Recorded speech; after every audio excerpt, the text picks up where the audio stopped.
ونذيرا وداعيا إلى الله بإذنه وسراجا منيرا فقد قال الله تعالى في كلامه المجيد وفي فرقانه الحميد أعوذ بالله من الشيطان الرجيم بسم الله الرحمن الرحيم وقضى ربك ألا تعبدوا إلا إياه وبالوالدين إحسانا إلى آخر الآية. وقال تعالى في شان حبيبه إن الله وملائكته يصلون على النبي يا أيها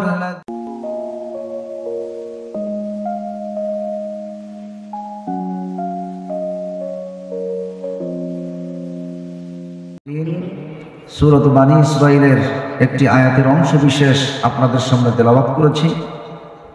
আল্লাহ তাআলার কাছে তৌফিক কামনা করছি এই আয়াতের যে অংশটা থেকে আমি আলোচনা করার আগ্রহ পোষণ করেছি, আল্লাহ পাক যেন সেই অংশ থেকে আমাদের জীবনের জন্য উপকারী কিছু কথা তিনি তার গোলামকে বলার জন্য সহজ করে দেন। বলুন আমিন। আমরা এশার পূর্বে দীর্ঘ সময় আল্লাহ পাকের পরিচয় সম্পর্কে শুনেছি আমাদের সম্মানিত মেহমানের মুখে। মনে আছে না সবাই? আল্লাহর পরিচয় সম্পর্কে শুনেছি।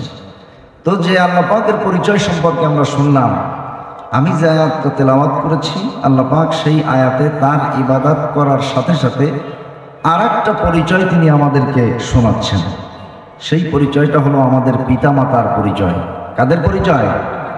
পিতামাতার, আমাদের মা বাবার পরিচয়। আল্লাহ পাক বলছেন যে ওয়াবিল ওয়ালিদাইনি ইহসানা, পৃথিবীর মানুষ তোমরা তোমাদের মা বাবার সঙ্গে ইহসান করো, মা বাবার সঙ্গে সুন্দর আচরণ করো, সুন্দর ব্যবহার করো।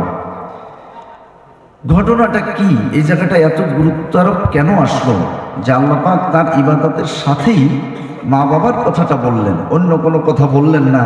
কারণটা কি? আল্লাহ রাব্বুল আলামিন সূরা দাহরের মধ্যে প্রথম আয়াতে আমাদেরকে জানিয়ে দিয়েছেন, হাল আতা আলাল ইনসানি হিনুম মিনাদ দাহরি লাম ইয়াকুন শাইআম মাযকুরা। পৃথিবীর মানুষ একটু ভেবে দেখো, একটু চিন্তা করে দেখো, এমন একটা সময় ছিল যখন তোমাকে কেউ চিনত না, তুমি উল্লেখযোগ্য কিছুই ছিলে না। আমরা যখন এই পৃথিবীতে আসি নাই, তখন আমরা এই পৃথিবীতে উল্লেখযোগ্য কিছুই ছিলাম না। কথা বলেন ঠিক কিনা? আমাদেরকে কেউ চিনত না। এমনকি যেই মা বাবার ঔরসে আমরা পৃথিবীতে আসলাম, সেই মা বাবাও আমরা পৃথিবীতে আসার আগে আমাদেরকে চিনত। আমরা মায়ের পেটে যখন পূর্ণাঙ্গ বাচ্চা হিসেবে সৃষ্টি হয়ে গেলাম, তখনও আমার মাও জানে না আমার চেহারা কেমন, আমার বাবাও জানে না আমার চেহারা কেমন। কথা কোন ঠিক কিনা? আল্লাহ পাক বলছেন লাম ইয়াকুন শাইআম মাযকুরা, এই পৃথিবীতে তুমি উল্লেখযোগ্য কিছুই ছিল না, কেউ তোমাকে চিনত না, তোমার কোনো পরিচয় ছিল না। এরপরে আল্লাহ তাআলা সূরা তারিকের মধ্যে আমাদেরকে বললেন, ফালয়ানজুরিল ইনসানু মিম্মা খুলিকা মিম্মা দাফিক। পৃথিবীর মানুষের চিন্তা করা উচিত আমি তাকে কিভাবে সৃষ্টি করেছি, কিভাবে তাকে সৃষ্টি করা হয়েছে। খুলিকা মিম্মা দাফিক, মানুষ সৃষ্টি করা হয়েছে সবেগে নির্গত নাপাক পানি দিয়া। এই যে নির্গত নাপাক পানি দিয়া আল্লাহ পাক আমাদেরকে তৈরি করলেন। আজকের বিজ্ঞান বলছে 1 ফোঁটা পানি 5 লক্ষ ভাগ করলে 1 ভাগে যতটুকু পানি পড়ে, অতটুকু অংশ দিয়া আল্লাহ পাক একজন মানুষ সৃষ্টি করেছেন। বলুন সুবহানাল্লাহ। 1 ফোঁটা পানি, 1 ফোঁটা পানি 5 লক্ষ ভাগ করলে থাকে কি?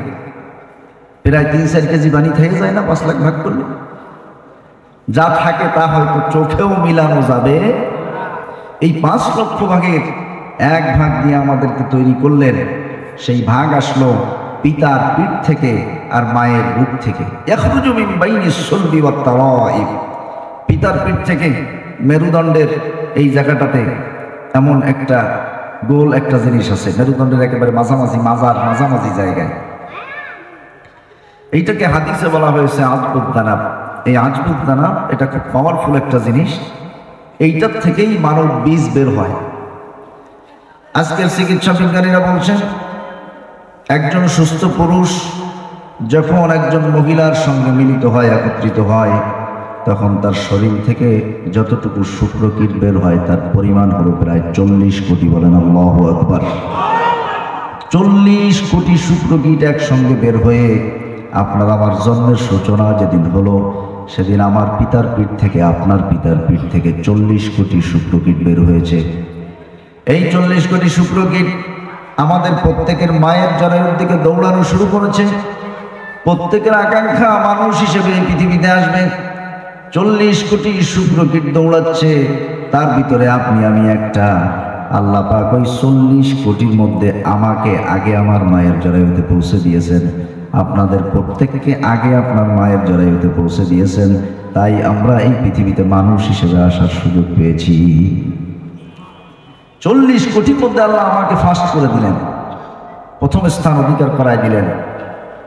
আর আমার সাথে আরো যারা দৌড়াচ্ছিল তাদের আর কোনো নাম গন্ধ পৃথিবীতে আসলো না। ওই দিন যদি আল্লাহ আমাকে পিছনে ফেলে দিয়া, আপনাকে পিছনে ফেলে দিয়া আরেকটা শুক্রকীট মায়ের জরায়ুতে পৌঁছে দিতেন, তাহলে আপনার আমার কোনো নাম পরিচয়ে পৃথিবীর মানুষ জানতো, এমনকি আমার মা বাবাও জানতো না।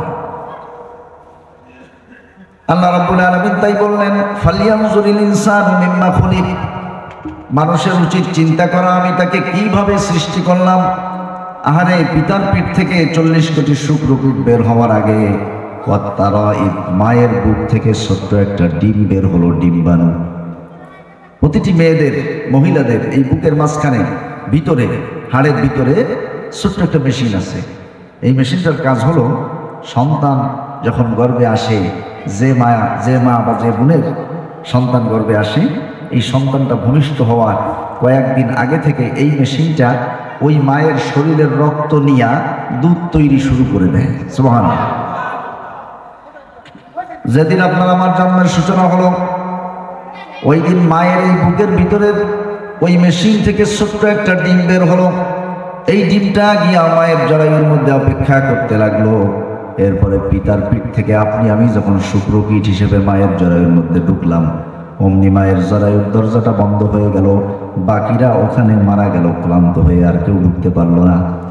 আপনি আমি ঢোকার কারণে ভিতরে ঢুকে ওই যে ডিম মায়ের বুকের এই মেশিন থেকে বের হয়েছে, ওই ডিমটার সঙ্গে আপনার আমার মিলন হয়ে গেল, একটা ফার্টিলাইজেশন হলো, এইটার মাধ্যমে একটা কোষ তৈরি হয়ে গেল।